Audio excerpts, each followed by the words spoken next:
অতিবৃষ্টি আর জোয়ারের পানিতে অধিকাংশ বীজতলা নষ্ট হওয়ায় মৌসুমের শুরুতেই আমনের চারা সংকটে দিশেহারা ভোলার কৃষক। আবার বেশি দামের কারণে চারা কিনতে পারছেন না অনেকে। এখনো অনাবাদি পড়ে আছে অনেক জমি। এদিকে টানা বর্ষণে পটুয়াখালীতে নষ্ট হয়ে গেছে ৩৫০ হেক্টর জমির রোপা বীজতলা। ভোলার দৌলতখান উপজেলার আব্দুল খালেক আমনাবাদের সময়েও অলস বসে আছেন এই কৃষক, কারণ অতিবৃষ্টি আর জোয়ারের পানিতে ডুবে আছে ২ বিঘা জমির আমনের চারা। কৃষক জাহাঙ্গীর আলম ৪ বিঘা জমিতে লাগিয়েছেন আমনের চারা, কিন্তু সব নষ্ট হয়েছে জলাবদ্ধতায়। এখন চারার দাম বেশি থাকায় নতুন করে অর্ধেক জমিতেও পারছেন না আবাদ করতে। জ্বালা বুনেছি, পানিতে ক্ষয়ক্ষতি হয়েছে, কি করুম। জ্বালা নাই, বর্ষা পানিও খুব বেশি হয়ে গেছে, যারা কোথায় পাইতে আসি না।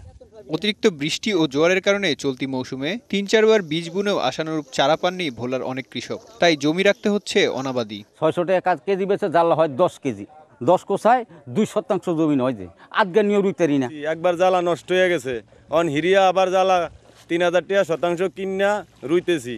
অন হিরিয়া যদি পানির চাপে নষ্ট হয়ে যায়, আবার কেমনে লাগামু, আমরা এই টেনশনে আছি। এ সংকটে জমিতে ফাঁকা ফাঁকা করে চারা লাগানোর পরামর্শ দিচ্ছে কৃষি বিভাগ। আমাদের যে পরামর্শ ছিল তা হলো, অন্যান্য বছর তারা গোছাপতি ৫টি থেকে ৭টি চারা রোপণ করে থাকে। এবছর তারা ১টি ২টি সর্বোচ্চ ৩টি চারা রোপণ করবে। একটু গ্যাপ দিয়ে রোপণ করবে। টিলারিং স্টেজে তারা টিলার বা কুশি ভেঙে গ্যাপটাকে ফিল আপ করবে। এই পরামর্শ তাদেরকে দেওয়া হয়েছে। এদিকে টানা বর্ষণে পটুয়াখালীতে নষ্ট হয়ে গেছে ৩৫০ হেক্টর জমির রোপা বীজতলা। পানি বৃষ্টিতে পানতে বীজগুলো সব পচে গেছে। বৃষ্টি রুইতেছি, বৃষ্টি আমার হইবে কিনা, পচে যাবে কিনা, পচে গেলে আমি দ্বিতীয় বীজ কোথায় পামু, এরমের কোনো না, হতাশা রূপে থাকতে হয় কৃষকের। এই অবস্থায় যাদের বাড়তি চারা আছে তাদের ক্ষতিগ্রস্তদের পাশে দাঁড়ানোর আহ্বান কৃষি বিভাগের। আমরা মাঠ পর্যায়ে উপসহকারী কৃষি কর্মকর্তাদের বলছি, যাতে এই বিষয়টা যার ঘাটতি হবে সে যেন একটু কম মূল্যে স্বেচ্ছায় পার্শ্ববর্তী কৃষকের কাছ থেকে যার বাড়তি আছে সেখান থেকে কিনতে পারে।